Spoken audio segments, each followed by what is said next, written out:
All right, peace and much love. Zin Uru here. It's been a minute since I did one of these videos, and the last one that I did, I put it up publicly for a day or two, and it got I don't know 30 views or something like that. But I just it's just a kind of a sensitive topic going into what's still going on in the world right now. So in the future I'll make that video public again. But I just wanted to make a video with some updates, and actually was getting a strong message from Great Spirit today. Just kept getting drawn to certain words and certain phrases, and those phrases were trust, willpower, and the stars. Trusting God, specifically trusting in God, and why we trust in God, and what the you know how our willpower comes into play with our trusting in God and the nature of God, and really almost just as important as the nature of God is our nature in God as God. We're not separate from God. God is with us. God is guiding our direction, and so that's really where I wanted to get into the talk today. Just kind of see where it goes. I got some readings. I wanted to share a couple pages of reading. Not a whole lot, but very important stuff, at least as far as this video is concerned. And we'll light the Palo Santo, just to ask Great and Holy Spirit to bless this time, and to cleanse the aura field of any distracting energies picked up just being at home from the TV. Even if you don't go out, if you're watching videos, or you're watching YouTube, or Facebook, or on your phone, or watching Netflix or whatever else is online, or just got your energy going up on the computer because of this quarantine, I'll just say, still sage yourself down. There's still energies that come through the computer. There's still energies that we're dealing with, that can find their way into our homes and things like that. And not that they're bad or dangerous or evil or anything like that. They're just energies. And a good way to cleanse those energies so that they're more helpful, or so that they're in attunement, or so that the ones that we don't need around us just go back into the nothingness from which they came. Here you go. There's a blessing. Yeah, just a cleansing. I mean, yes, I. You see the smoke on the screen? Let's get a little bit more. Yeah. Oh man, the thing I love about Palo Santo, and really any of the great energy healers, like sage or cedar, sweetgrass, another great one. The thing I just love about it is that the scent just automatically, as soon as you smell it, you just instantly go into a different place mentally, emotionally, which affects the whole physiology of the body, obviously. So this is a very powerful,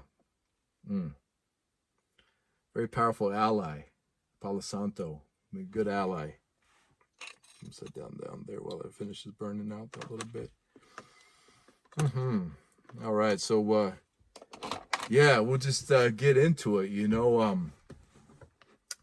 Wow, everybody's at home on the quarantine right now, taking some time, getting some time off, get some time to work on themselves, work on projects that they've been putting off, getting themselves out of the we've been getting ourselves out of the certain day-to-day grind that we get in, especially those who go to jobs every day. I remember those days, and I remember when I first started my apprenticeship with the teacher, and I had to break myself from a lifelong habit of getting up at 6 a.m. every day and going to bed whenever, except for on days off where you get to sleep in. But if your body's conditioned to a certain way, you still get up early, right? And so one of the first lessons I learned from the teachers, when I was out on tour, like I had gone, like many of you, I had gone from being an infant and being on a certain schedule because mom and dad had to be at work, to be thrown in the preschool at 4 years old, or I mean, kindergarten at 4 years old, which I actually found pretty traumatic. I was a little kid. I bawled my eyes off the first day out, first 2 days of school, 3 days. I was like, I hate this, Mom. I don't want to go. Don't make me go. And I know what it was about. I knew I foresaw what this was going to be for the rest of the life, And I guess I didn't know about it until then, that like, this is how you do things. You get up early, you drive somewhere, you do something for somebody else. You're just constantly involved in other people's plans, purpose, and ideas for our lives. And and so you go from from kindergarten all the way to grade through school, through junior high school. And my family was a church going family, so we'd have to get up early on Sundays to go to church. Saturdays was chore day. So it was just like, and it was just like a whole long lifetime of this, from the time I was born until 33, 32 years old when I met the teacher. And getting up early, 6 a.m., 5:30 a.m., 4:30, just depending on what jobs I had to do. Actually high school, graduating from high school, and then jobs. I had a couple retail jobs where I worked night crews, but it was like 50-hour-a-week jobs, just slaving away right out of high school, just slaving away, never asking the important questions in life that I was going to learn to ask later as I got older. But you've got to really look at life and how special it is, and that we have ideas about what comes after this. They're hopeful, they're beautiful. I believe in heaven. We're in heaven. I believe that. I know that. I'm living in it right now. I live in the kingdom of heaven. Well, it's called the inner city in the gospel of hip hop, the mystical inner city. We get this life to live and find our purpose and find a direction, and to really pull the nectar out of life, to really like juice the nectar out of life, to like really squeeze the nectar out of life into this like golden, beautiful elixir that we get to drink, and give ourselves a being and purpose.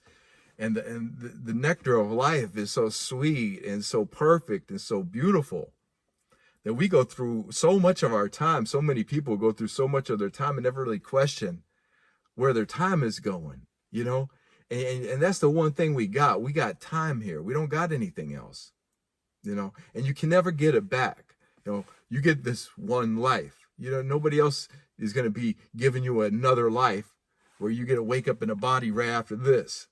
Like, there is reincarnation. I actually believe in that, but it's not the same thing. It's because what's happening in the world is this system has got everybody so focused on it that they're not focusing on themselves. And the system will have you believe, the system will get everybody believing that, if you don't want to focus on the material world, then you can focus on the spiritual world. But focus on the spiritual world as outside yourself too, is not part of you too. God is somewhere up there. God is somewhere out there. God is somewhere over there, we get caught up in that matrix, and we're still, the Christian way of thinking is very interesting in that, like, you come here, you work hard, you pretty much sacrifice your life for the heavens of the afterlife, to a place you go to heaven after this, and even the Buddha nature, and I'm not saying that these are the original intentions, once again, of what these divine teachers, what Jesus the Christ was speaking of, what the Son of God was teaching, or what Buddha was teaching about the inner man and the inner woman. Like, those are sacred teachings, but the way that they've come to us in their modern Barnes and Noble, Sunday format, after school special format, Saturday evening movie format, make you comfortable with your slavery format, like that's many years of taking those messages and then compartmentalizing what these great teachers were teaching and turning them into like this structured system with these little walls that you don't really get a look out of and actually experience what Buddha was experiencing, or experience what Jesus the Christ was experiencing. And that's what they were teaching, right? Jesus wasn't teaching like, I'm going to be the only one who has this experience, and then you all get it when you die and go to heaven by sacrificing your whole life. Because Jesus was teaching, even though he knew he was going to be crucified, he was still teaching that the kingdom of heaven is within you. So there's all this turmoil appearing to go on the outside world for him, but he's living in the inner city. He's living in his inner state of peace the whole time. He's praying when they're coming to get him. He already knows he's been betrayed. Nobody told him, he knew. But yet he's praying, he's in peace, he's thinking about other people, he's communing with God. That doesn't sound like somebody working a 9-to-5 job or going to school full time, or, kids going to school full time. That sounds like a man who has time to contemplate the deeper nature and be the deeper nature of God. That's a man who did work, says he was a carpenter. Well, that's the tradition, is it? Yeshua was a carpenter.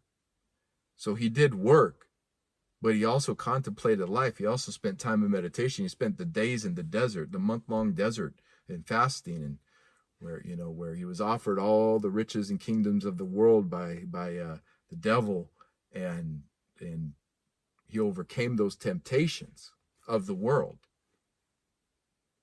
Now, why would that be so important? Because the world is fun, right?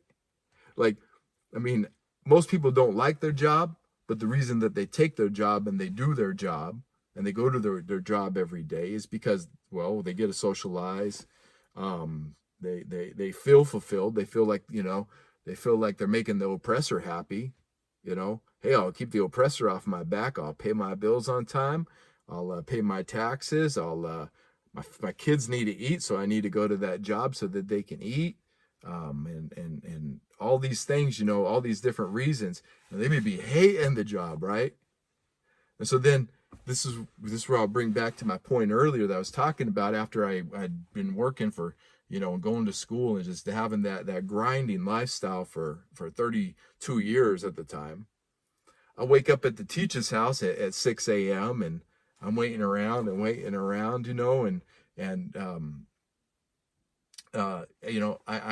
was just into that mode. But then you think about it, we're doing shows at 11 o'clock at night. We're getting to the club. We're going on at midnight. Then the show's for an hour and a half. And then it's 1:30. And then by the time we leave the club, it's 2 a.m. And then by the time we drive back to the hotel or the house, it's 3 a.m. And then by the time you go and I'll be at the hotel and I'll shower down and coming down from the energy of the night, just like when you get off of work or a job, you got to take that time to come down, unwind. So it would be like 4 a.m., 5 a.m., sometimes 6 a.m., getting to bed, making sure those curtains are drawn tight so it's dark, and then learning that new process of the sleep, and then to take the sleep when it would come on tour, or when there's downtime between the tours, to find that time to sleep and then get up and be active. Because as our gospel of hip hop teaches, each season we have to plant our seeds and then harvest those seeds. Something the teacher used to, I love this one, is he would say, "Yo, Zin, we're gonna just throw this into the future." And I was like, dope, yeah, I love that concept. Like he'd say, "Yo, I'm recording this album now since we got a little downtime. I'm gonna record my album now," which is me just throwing this album into the future. So then when things start picking up, I'll already have the album ready. The album's ready, and then it'll in the future, it's like I catch the album that was already made in the past. Just a little metaphysics there for you. Something you could visualize, throwing things into the future. It's a great habit to be in, because your willpower has to create in the downtime. And it took me a couple years to really, I would be working with the teacher and doing my best to keep up with his pace. And I did pretty well. I did pretty well keeping up with his pace and learning as I went along, from going from a time when I got up at 6 a.m. and I was very routine, and 5 a.m. routine, to then having a broken rhythm, like the rhyme style, or just breaking that rhythm of the day-to-day grind, week to week, month blends into month, years blends into year. That grind into the flow of hip hop, into the hip hop, the hippity hop of hip hop. You know, hipping over here, I'm being hip over here, so I can hop over there. I'm hip to my time now. I hop it into my future. You know, I'll hop into my future and find what I was hip to back then. There.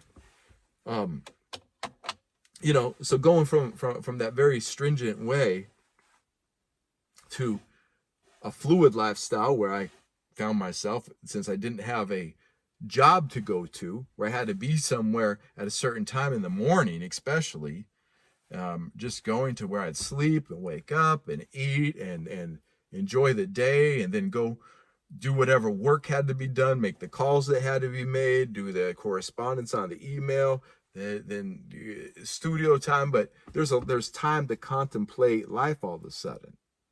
Okay. And hip hop, you don't stop.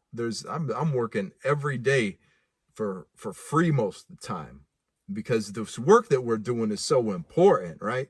Getting ready for the calls that we make, organizing the Temple of Hip Hop, working on this new For the Culture mixtape, working on the new show that I have with Sun One, with Minister Sun One. Shout out to Minister Sun One. We got a new show in the works. I'm not going to say nothing more. You'll see what it is when it's there, when it's arrived. You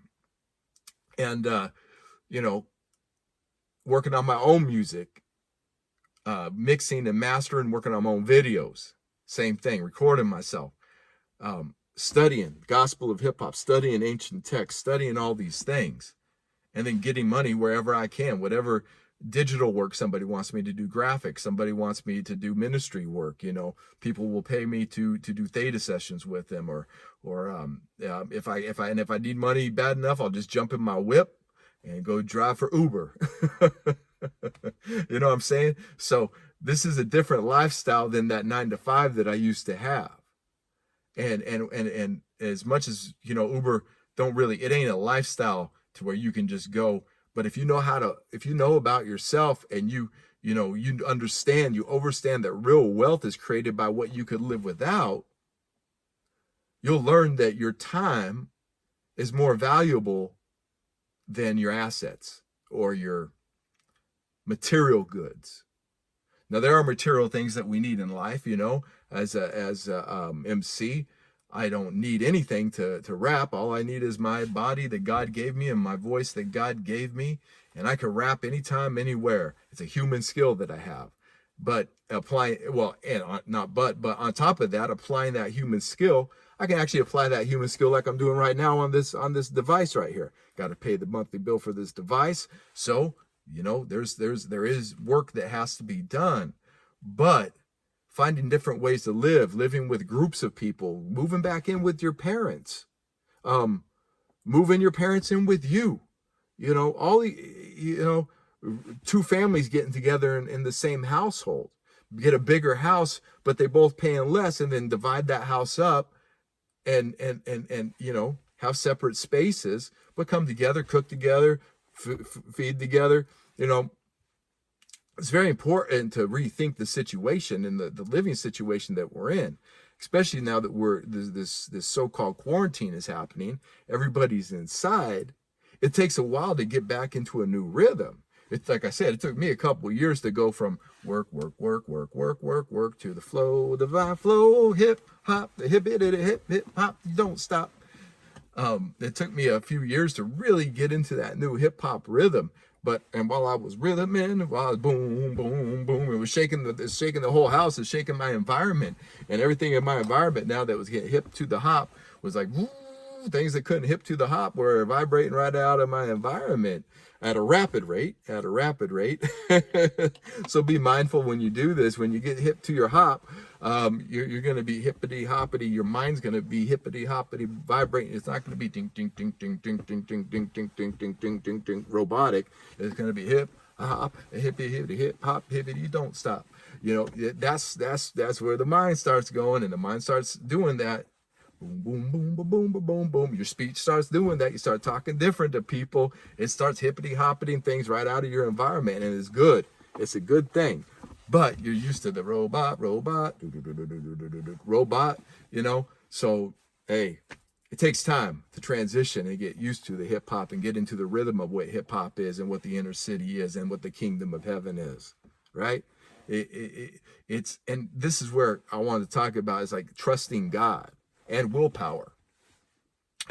Because while we're hippity hopping through our life, the rest of the world is still robotic, robotic, robotic.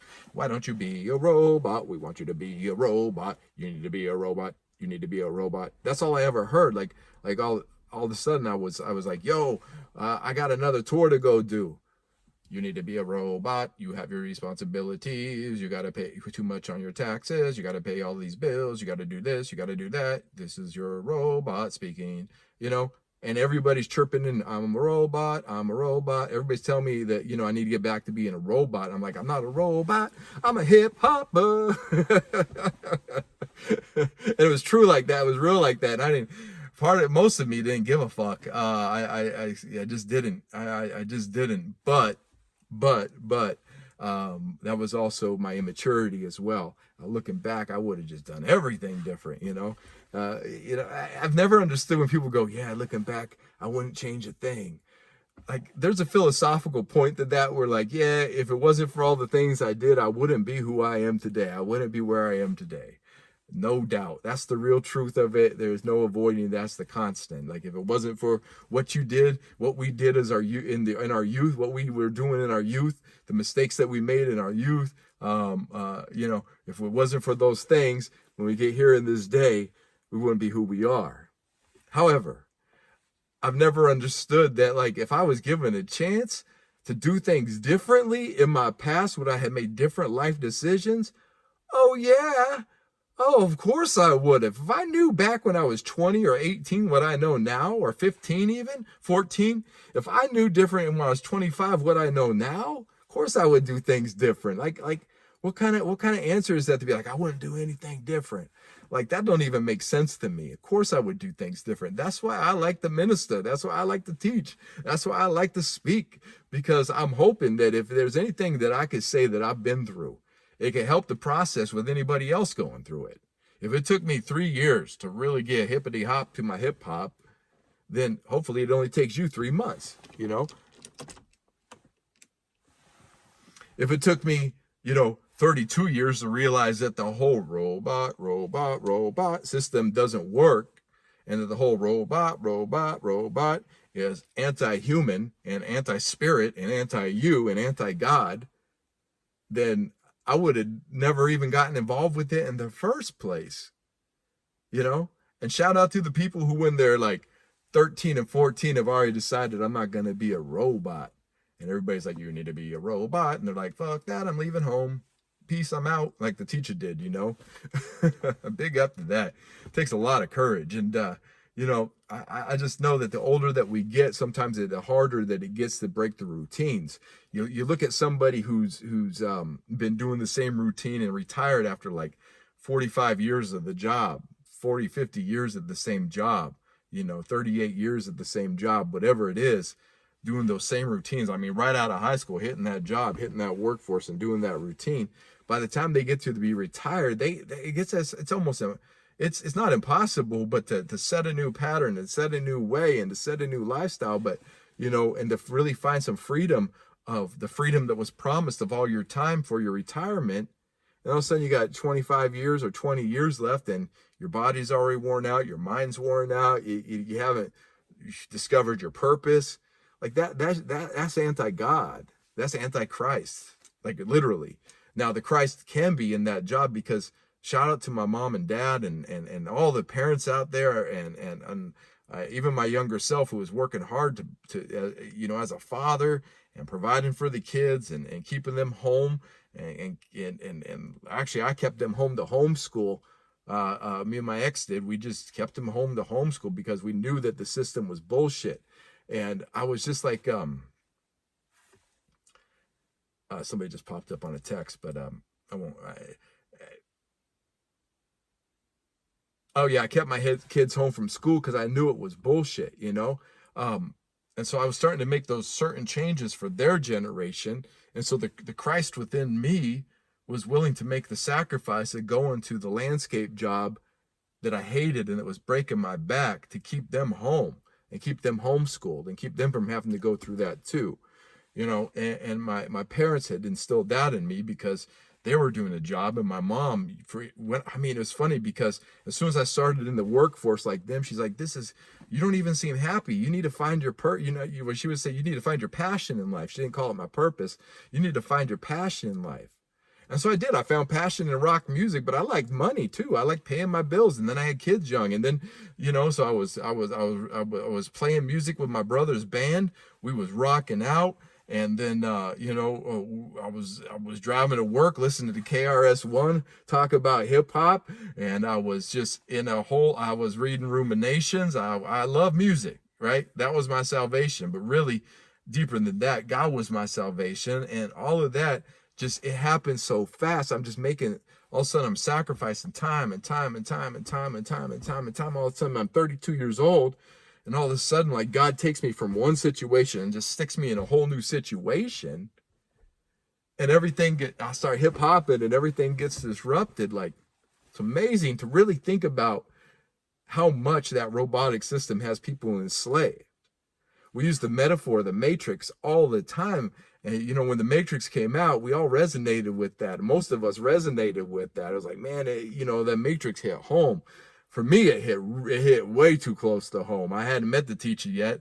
I didn't know it was going to even hit closer to home when I'm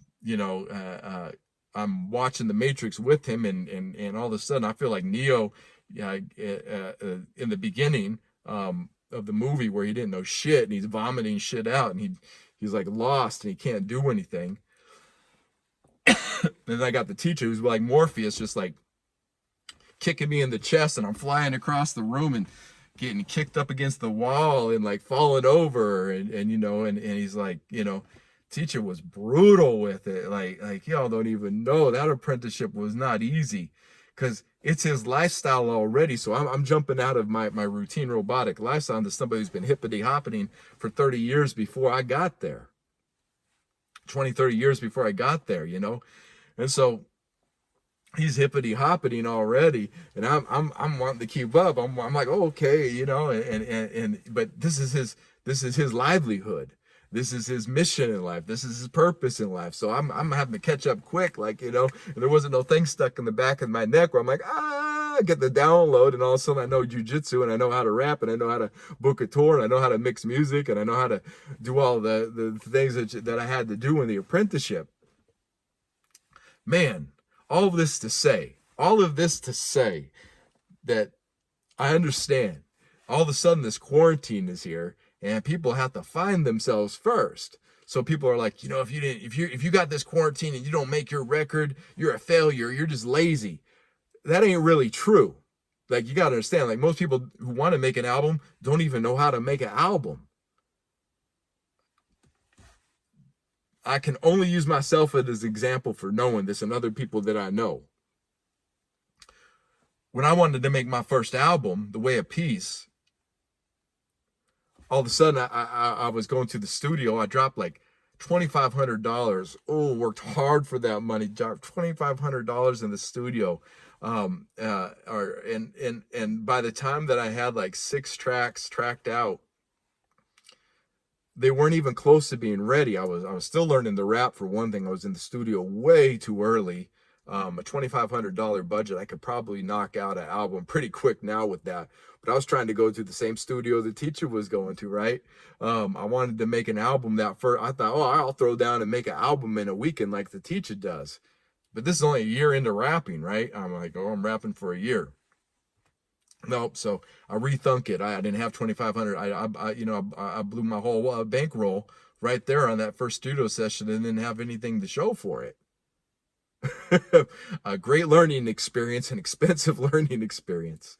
So I put my chips together, put them all together again and again, stacking paper, sticking it in the back pocket, sticking it in the shelf for the rainy day. And, so all of a sudden, I went, instead of spending money in the studio, I was working on my rhymes every day. I was working on the beats hearing the beats and rhyming, and learning how to write rhymes and doing all that. And then I got the Pro Tools. and I got a microphone. Instead of spending the money in the studio, I spent the money on Pro Tools and a microphone. And I don't suggest everybody do this. It's not for everybody. This is just somehow this passion of mine woke up in me, right? I don't think everybody's passion as an artist should be able. Some artists work way better going to a studio and being in that environment and have somebody else taking care of all that technical stuff so they can focus on being an artist. For me, I knew my art, was like, I was just intimate with it. I had to get to know how I like my vocals mixed. What did reverb do? What did EQ do? What did delay do? What did compression do? It was like EQ, reverb, compression, and then a little delay. That was it. I learned what those were doing and how to get the beat and how to mix it and how to master, and then making the album. So needless to say, the first album took me like 2 years. So to make the Way of Peace and the Revelationary, they kind of came together after 2 years of working nonstop and having to learn and trial and error and trial and error. Now, yeah, I've got, if I just decided to set up the space, I just moved. So, I haven't set up a place to record my vocals yet, but that will only take me a half an afternoon to do, when it's time to record an album. Now I can go and write an album. I have all the lyrics written, because it's throwing it in front of myself, and then got the music and can record the album. I could probably record an album in a week and have it mixed and mastered in another week on my own. So 2 weeks to the album's done. Same with me and Bach when we were working. All of a sudden I had Bach with me, so it was like, more hands lighten the load when we made the H-Law Crew albums, the New Paradigm and Pure Eye Fire. Same thing. Well, all of a sudden another set of ears and hands, and we were working, and we were just an album in 2 weeks and an album in a month. And we made a whole album, made all the beats, recorded all of it, and did an 18-track album, plus whatever we didn't use. 18-track album in a month. We were stuck in the snow. We were eating oatmeal. We were living like living above a garage. I had a room next door to this garage, and then Bach stayed up above the garage, and we set up the whole studio in the garage, and then we just worked round the clock, living off what we had just got back from tour with, and which was nothing. We didn't have a lot of money, but we were we were eating rice and beans, and we were eating dollar pizzas, drinking cheap coffee, and drinking water and oatmeal, right? It was like the most basic bare bones you could get. But for a month, we were just eating like that, but we didn't care because we had hip hop. We were making the music. We had this downtime. We were like literally snowed in. Like it was like 4.5, 5 feet, 6 feet of snow out there. If we wanted to go to town, it was just an adventure to go to town. So all we had time to do was make music, but we had been working so much up to that point when God just took everything like this happening right now with everybody. We had already set up patterns to when the time was taken out, that and all of a sudden we're at home and we don't have a way to get out or go anywhere. We were kind of on a quarantine of our own. Well, we had our music to make. We had our purpose to do. And we did. We made an album in a month with making all the beats and the rhymes and the concepts, and I love the record for that. Every time I listen to it, it's like so special for me personally, because it's like a time capsule. I get to go back and hear what I was doing at the time. Once again, that's to say, it took a few years to get there, though. That was in 2010. Yeah, 2010. And that was 5 years of hippity hoppeting from 2005 to 2010 to finally get to a place where like, oh, okay, this is working for me now. This is how it works. I see. This is how you hip hop. You don't stop. You're just always working on something of yourself, and the inspiration just keeps coming as it comes. Now, for those of you and people who are at home now, it takes some time. I say, just work on yourself and don't, this is where the Taoist idealism or the Taoist idea and concept of non-attachment comes in. This is where Zen, the willpower to live the non-attachment comes in. And this is where And we'll get to that next. But the idea of non-attachment, of letting go of the result. So when we're working on our purpose, we want to let go of needing instant results that moment or that day.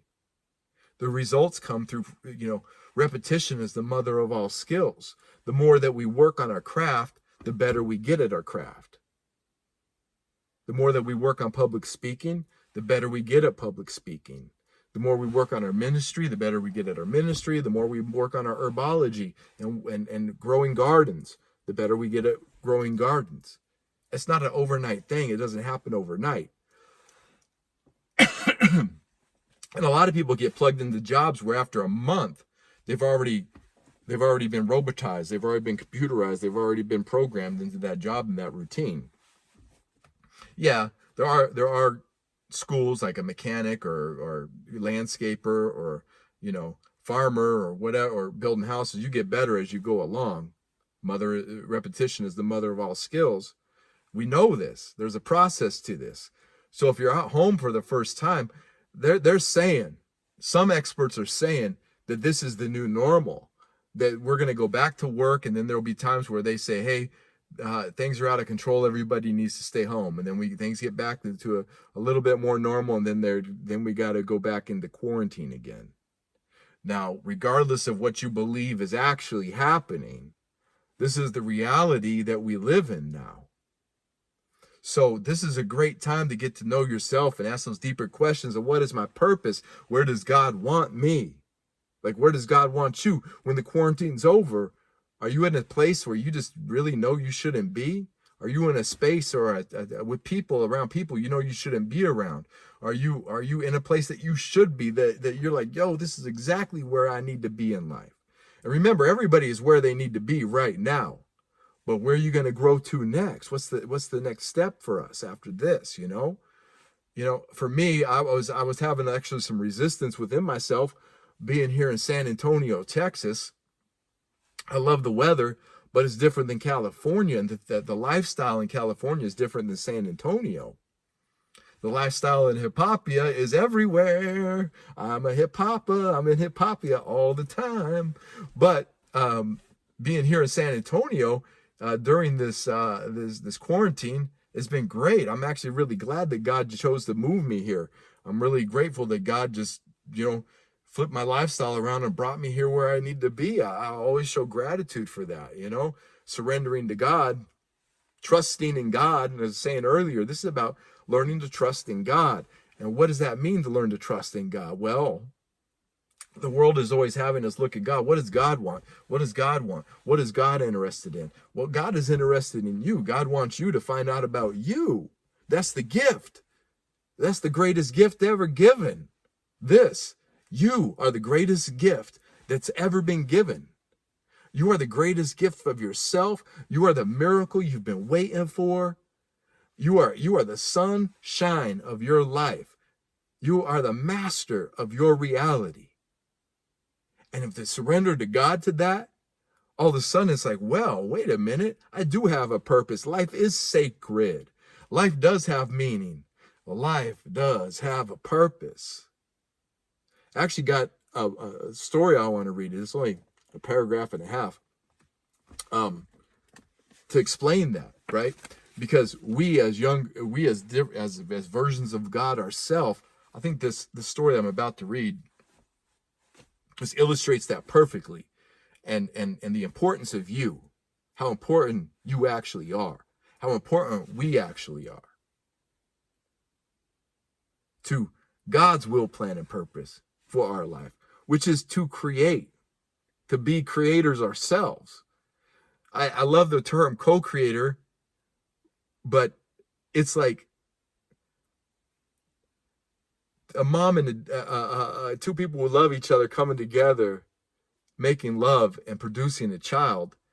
It's co-creation, but it's two creators being creators, creating together, creating as one. It's a little different mindset there, because you're not co-creating with something you're separate than God. You're not co-creating with some other force. We're not co-creating with God. as some other outside force. We're creator together.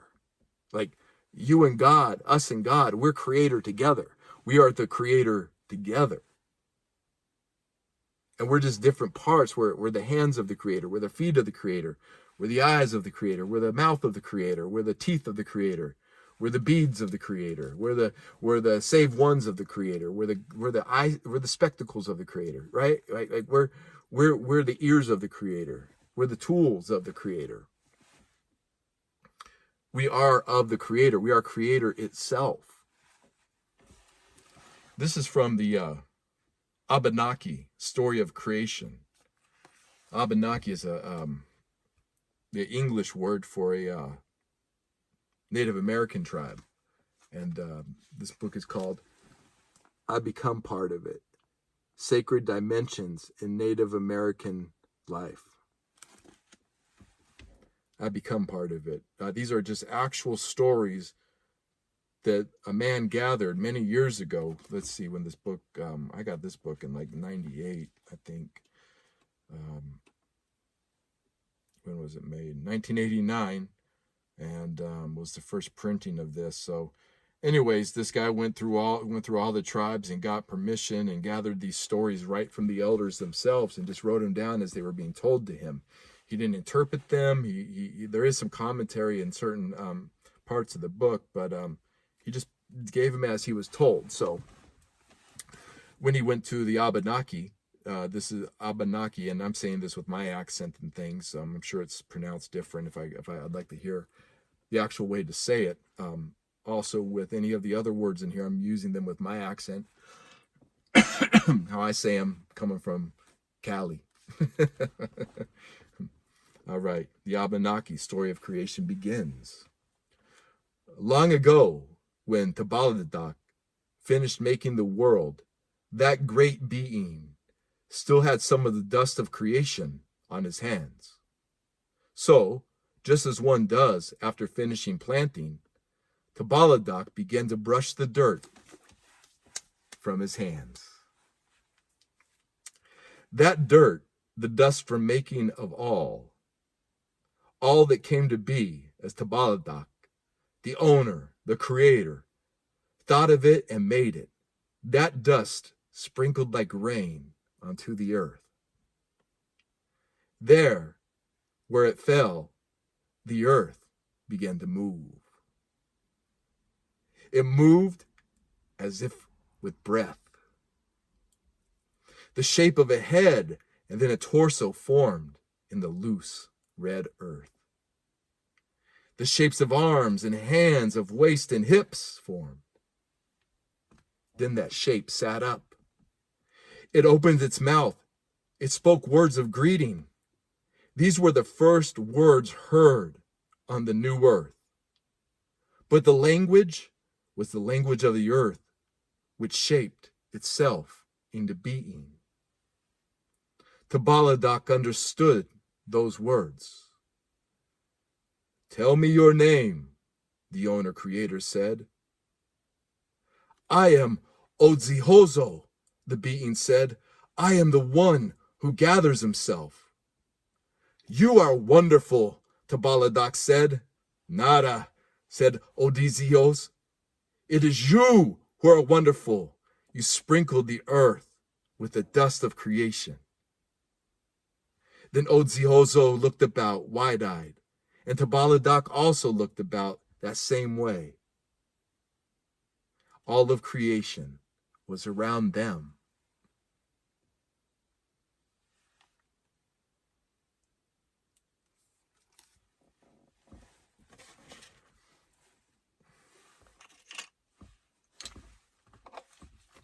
All of creation was around them. The great creator, the great and Holy Spirit, Divine Mother, Divine Father, the Creator, beyond all of our understanding, all of creation itself, makes the earth with his own hands. And then after the earth, just like when you plant dirt, if you've ever worked with your hands in the dirt, and you plant a plant in the dirt, and you pull your hands out of the soil, just go like that. And as Creator did that, the earth was sprinkled with the dust of creation. And from that dust, the red earth, a head arose, and shoulders, and arms, and limbs, and torsos, and it spoke. And what did it speak? The owner creator said, "Tell me your name." Notice that the creator asked creation, "What is your name?" Creator didn't give Odzihozo the name Odzihozo. Odzihozo spoke that name himself. What name do you speak for yourself? What is your name? Did you name yourself? And if somebody else named you, do you agree with that name? That's important. And I love this part. Tabaladak, the creator, says, "You are wonderful." Nada, said Odzihozo, "It is you who are wonderful. You sprinkled the earth with the dust of creation." Gratitude. Gratitude to our Creator for creating us. Then Odzihozo looked about wide-eyed. And Tabaladak also looked in that same way. And all of creation was around them. It's beautiful to think about. That's the kingdom of heaven. That's the inner city. That's earth. That's just what it is. Beyond all these names, that's just how we be. That's the state of being. One with Creator, one with creation. That's creation itself. I trust in that Creator. I trust in that God. That God trusts in me. I named myself. I'm Zin Uru. When Creator asked me, "What's your name?" I said, "I'm Zin Uru." I was inspired by the Emerald Tablets of Thoth, sitting there in the teacher's garage. I'm Zin Uru. I'm Zin Uru. Zin Uru. That's how it's said too. I found out later. I like Zin Uru. But Zin Uru. Zin. I gotta tune myself back. It says Zin Uru. Zin. It's dope. I said, "I'm Zin Uru, Creator." And Creator said, "You're wonderful, Zin Uru." And I said, "No, it's you who are wonderful." And we looked about, and all of creation was around us. Word, that really happened. Now, of course, this is an awakening in 2005 or wherever we're at now, 2020, as these awakenings are happening, and you're waking up, and we're waking up, and hip-hop is waking up and becoming aware of itself. We're just the dust of creation. But how special is that? We are the exact same thing as creation itself. We are creation itself. Himself, herself, itself. Trusting God in that way, hey, hey. Trusting God in these ways. Trusting the Great Spirit in this way. You are wonderful. The world outside of you is as real as a movie. As real as a Star Trek movie, as real as the Harry Potter movies, as real as Lord of the Rings movies, as real as Titanic, as real as The Matrix, as real as whatever movie you want to name. That's as real as the outside world of the media and all this stuff is telling you.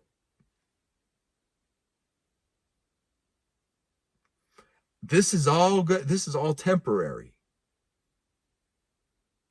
The way of the world, the new world order, what's happening right now, the agenda, the 5G, the digital prison, the ID 2020, the Agenda 21, the Event 201, the Bill Gates initiative, the vaccine initiative, the Donald Trump great distraction, all of that is make believe. Walmart is not real. Anywhere you go to get your food is not real. What's real is the earth that grows the food. The system can die. We know how to transport food. Food grows everywhere. Food grows everywhere. There will be a transition, whether it happens in our lifetime or not. Whether it happens right after this quarantine, whether it happens 100 years from now, it matters not. Our humanity will return because the system, the robotic system, has an end. It has a beginning and it has an end. It's finite. However, we are eternal. God is eternal. So when you wake up and you name yourself and you say, when God asks you, who are you? And you can tell God who you really are, it's easy, right? It starts us on the path, and then we go through the process. Repetition, repetition, repetition, whatever that is. Repetition is the mother of all skills. That repetitive nature is the mother of all skills. Trusting in God. Willpower. It takes willpower. Because there is this other outside matrix world that's like, we want you to be a robot. We want you to be a robot. Agent Smith trying to stick his hand into your chest, trying to turn you into him, right? Just like in the Matrix 2. Like all of a sudden, Agent Smith is like, he grabs Neo and he's like trying to transform Neo into some demented black goo. And Neo's like, oh, I'm not turning into you, no. Had to fly away. Get the fuck out of there, right? Neo had to fly away to get away from Agent Smith, because Neo was like, I'm never going back to being a robot. I'm never going back to the digital prison after this. So as 5G towers get burnt down and more people wake up, it's great. Look what God is doing right now. This man-made virus. This is biological warfare. That's at the end of the day, that's what it is. They've released a biological agent and a psychological agent out into the world, right? But God is the God of all that is. God, everything is to our advantage. Everything. Especially this, right? So as mankind has released this pathogen into the world, this biological, psychological warfare, God's like, I'll use this to wake up my people to the dangers of 5G. Now, the New World Order did not plan on 5G being exposed during this virus crisis. God did. And it's over. Like 5G has been exposed. Everybody knows it's dangerous. I remember before this fake ass crisis and this chemical warfare they got going on, psychological warfare, spiritual warfare. I remember I would go on to Verizon and Sprint and T-Mobile, and they would advertise on my Facebook page feed, and I would cut and paste. On every time they'd advertise, I'd cut and paste digital prison and put it on there. Digital prison, I'd put it on there. And I would read the comments.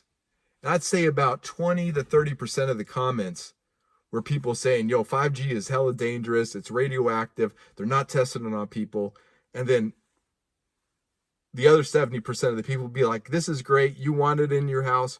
You want it in your neighborhood. You're paranoid. You're a conspiracy theorist, all of that. Then everybody gets locked up in quarantine. Everybody's like, wait a minute. All of a sudden, God wakes everybody up to 5G and the dangers of 5G. And now I went on to T-Mobile advertised to me for 5G. 80 to 90 to almost 100%. Actually, at one point, it was like every single comment was like, I'm not taking 5G. I'm not doing 5G. 5G is dangerous. 5G is bad for our health. They need to stop this right now. I'll burn these towers down. That was not the New World Order's plan. That was God's plan. That's God's plan in action, right? Shows you how brilliant the Creator actually is. We're the Creator, our brilliance. Wait a minute, something else is going on right now. Boop, wake up. 5G is dangerous. I don't want that around my kids. Some people are like, yo, this shit is, 5G is causing the virus. Others are like, yo, 5G is a pathogen that was put out, and then, the pathogen was put out, and then 5G is activating it in people. And this is people with credible theoretical science that they're applying to this right now. Watch in 2 years when people can actually, will show you how that is possible. Look what God's doing. Everybody's so busy in the robot stage. Robot. Fear. Be a robot. Be afraid if you're not a robot and you can't do what a robot does. Now people's like at home, like, I needed this 40 days of rest. I needed this rest. I needed this vacation.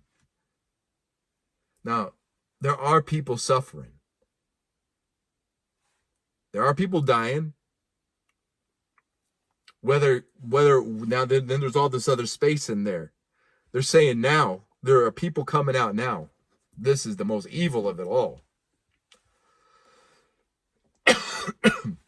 I'm just only talking this for historical records right now, for historical purpose.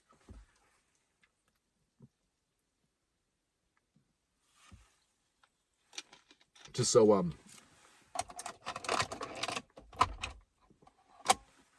people look back on this in history, God willing, if this gets saved, that the other storyline that's going out right now is that doctors are being told by the medical establishment from Washington, from the government,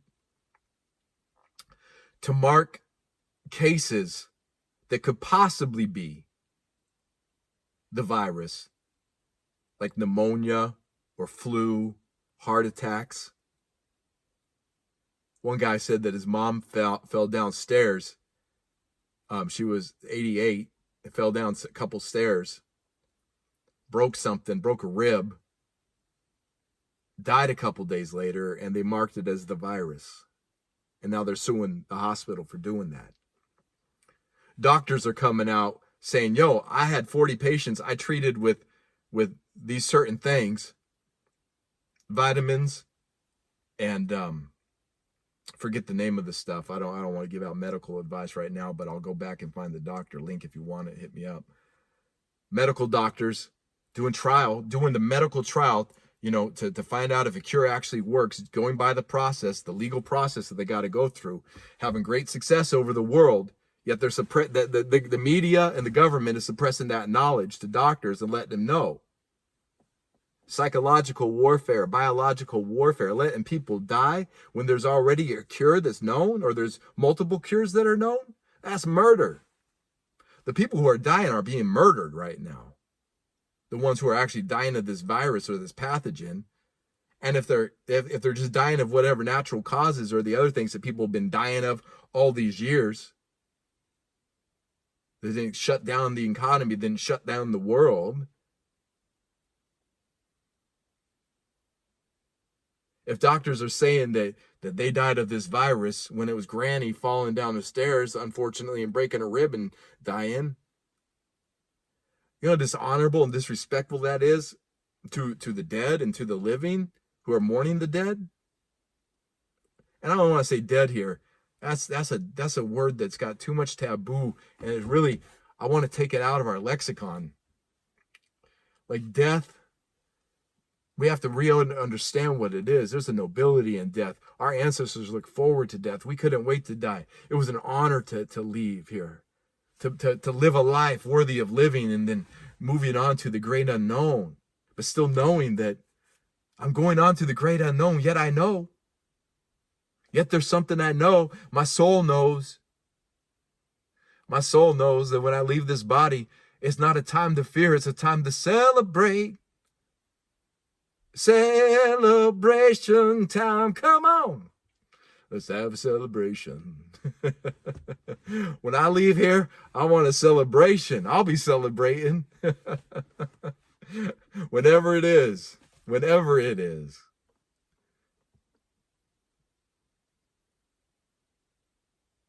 Life, the universe, God, nature. God, the universe, nature, life itself. It's so beautiful and so wonderful and so perfect in every way. It's us humans who've decided to let outside influences come in and colonize thinking coming in and turning us into a little colonized robot that have are all fucked up right now. But we're not. We're not. That's not our nature. We're just learning what we're not right now so we can learn what we really are collectively. I spent 32 years learning what I wasn't. So I would know, no, I'm not that. I'm not a robot. I'm not a machine that just works for the benefit of others to burn out, retire, and die. Get put out the pasture and die. I'm not that. It took me 32 years for God to teach me that. But then as I learned, no, I'm not that. I'm not a robot. I'm not that. I'm this. I'm hip hop. Hip a hop. I can hip hop, hippie, you don't stop. That's me. Yo, word. Now that I know who I am, because I know who I'm not. I know what I'm not, more accurately. Because who I am now was there that whole time. Looking back, like, you know.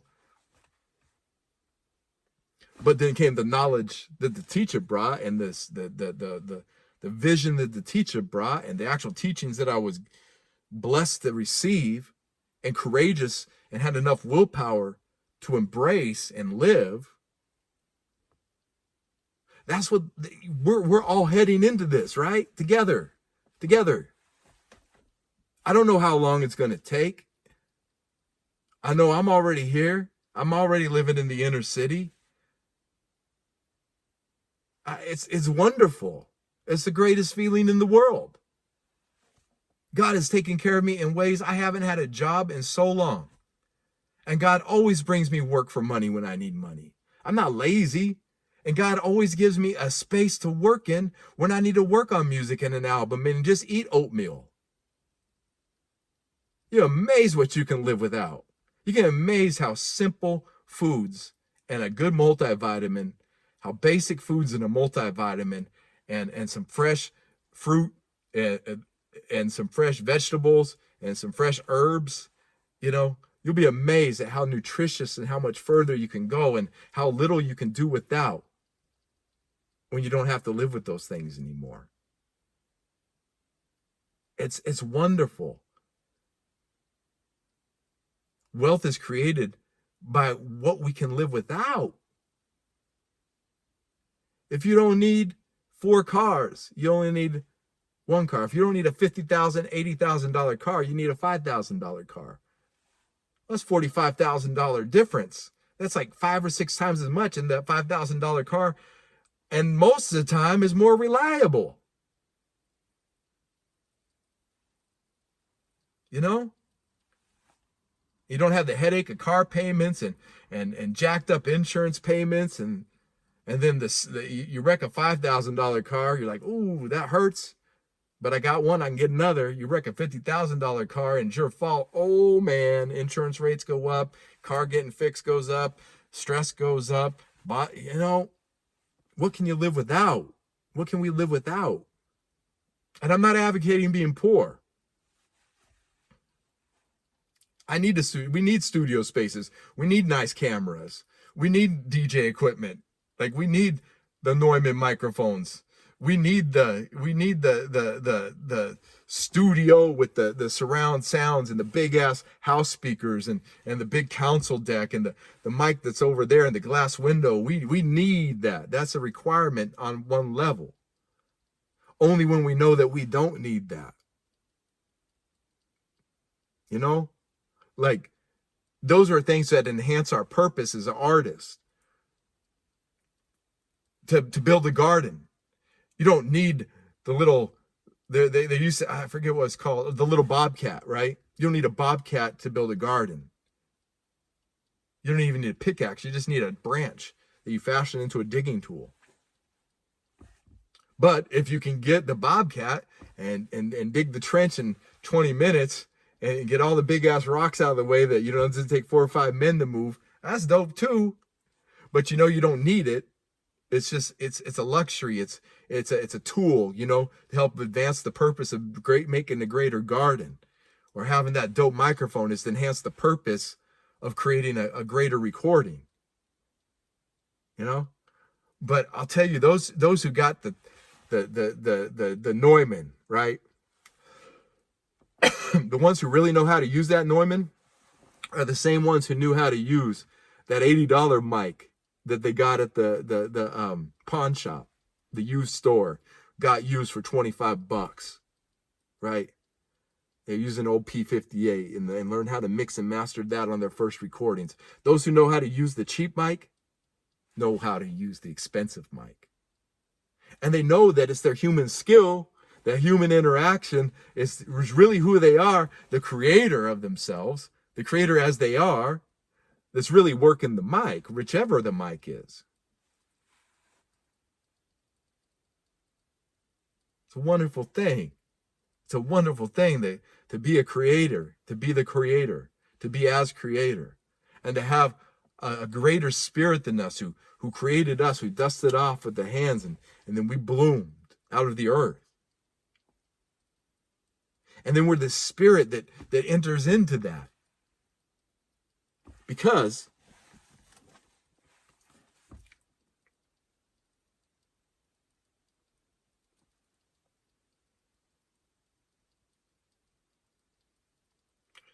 there, where it fell, the earth began to move.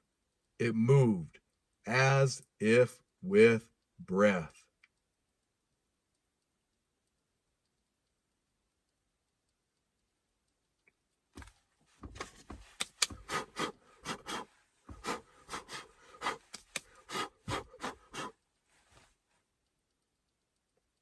The breath of life itself is inhabiting this clay, right? We're just this clay.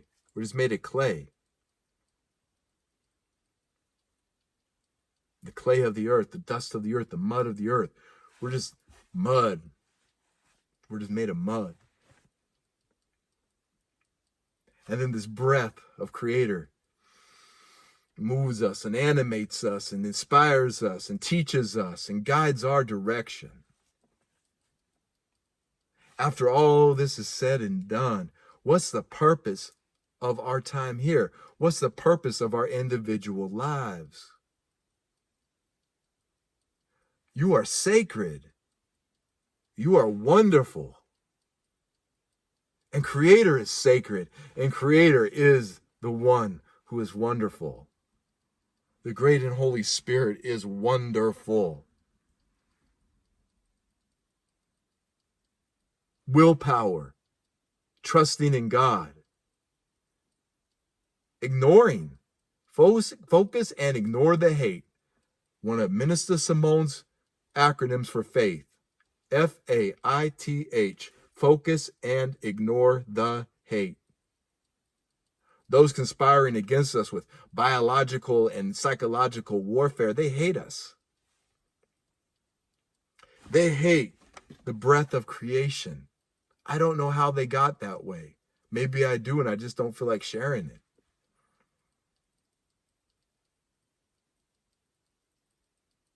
But anyone who's willing to destroy families and destroy life when there's so much abundance on earth, that's hating. Focus and ignore those haters. Focus and ignore the haters. Faith. Turn off that outside world and the fear propaganda and the robotic fear propaganda. Robot, fear, robot. The fear robots, the fear bots. That's what I'll call them, the fear bots. Getting the people's brain in there. Everybody's like, you need to be afraid. You need to be afraid. Trust the government. Trust Bill Gates. When did trusting Bill Gates become a thing? When did this guy all of a sudden have the answers for everybody? Like, he ain't even Steve Jobs. Like on his best day, he's not Steve Jobs on Steve Jobs' worst day. Bill Gates is a marketer. He's marketing. He's not the genius that creates anything. He doesn't know shit. The guy's When did he become everybody's answer to the problem that apparently his group, an organization of people, have been creating?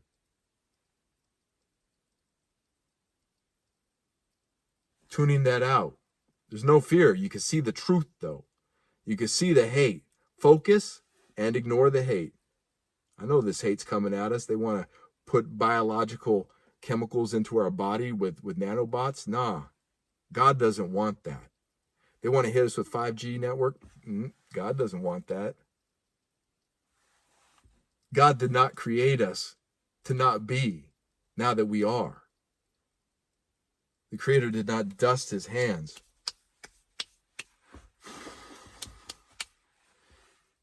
Have us rise from the mud of the earth to turn into robots? Nah. There's nothing further from the truth. That's the fantasy. It's a good one. People are really believed in it. Hey, a good movie is a good movie, right? A good meal is a good meal.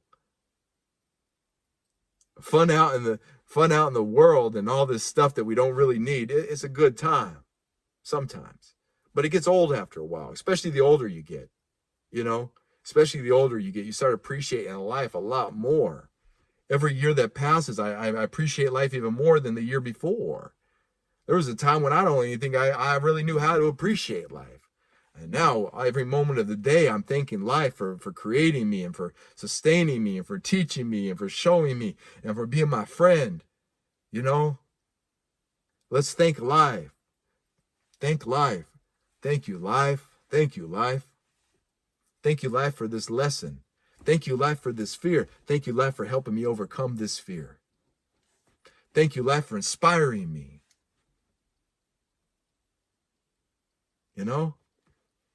Thank you, life.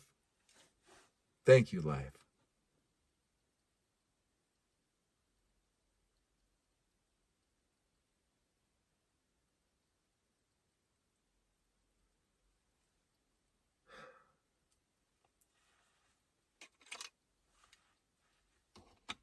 I'm not going to read the other things. That would be a whole other seminar on those. I'm already at an hour and 15 minutes. Got some new music videos I've been working on. Got the For the Culture album. Just really started mixing it today, actually. I'm a little late on it, but everything in its divine time. As creation,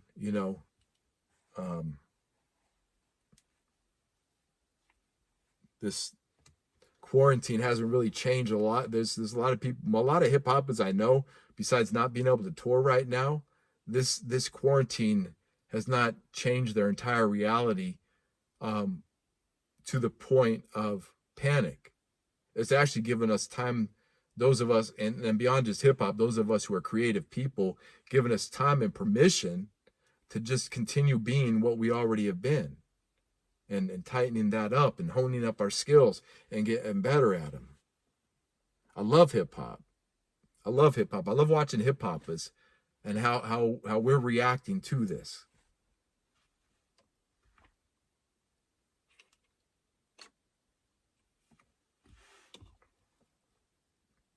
That's the last part. That's the part I want to close on.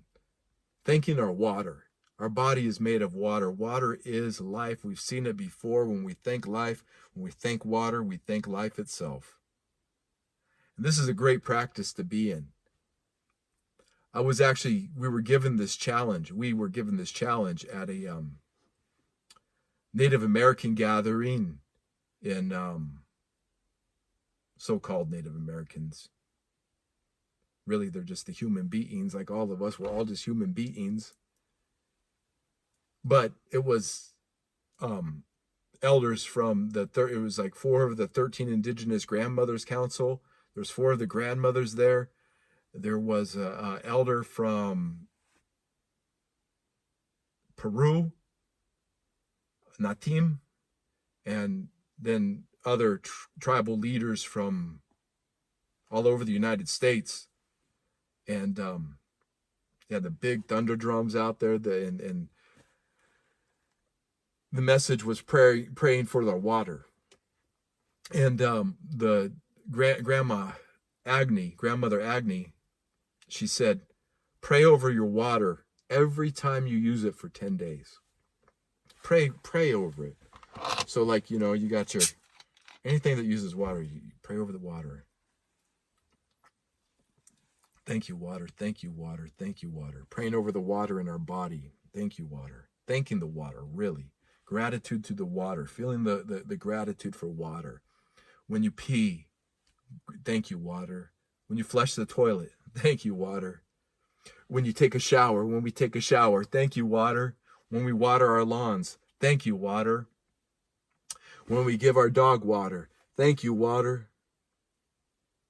When we cook with water, thank you, water. When we boil our vegetables, thank you, water. When we steam our vegetables, thank you, water.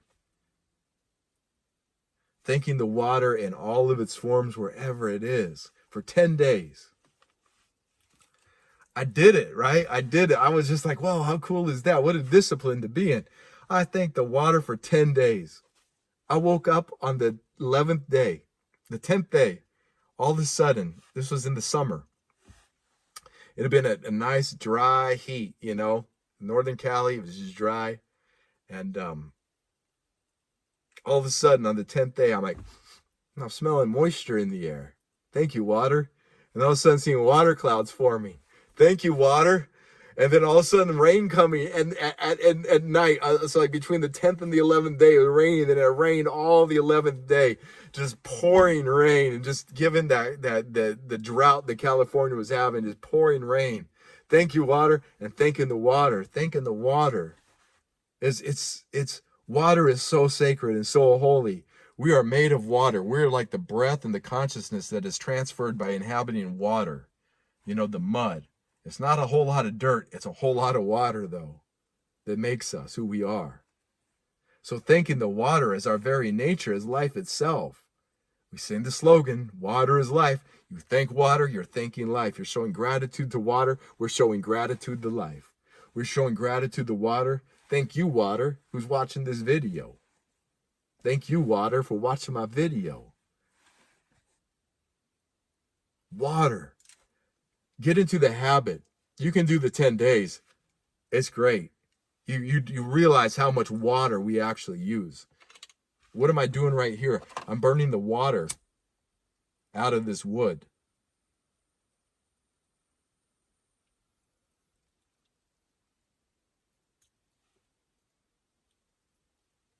Thank you, water.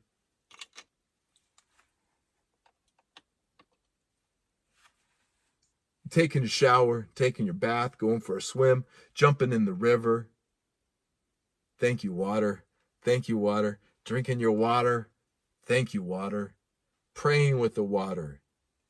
Thanking the water, showing gratitude and respect for nature, respect for God's creation, respect for Creator's creation beginning with us, and then just being all that is. We are this water. This water is us.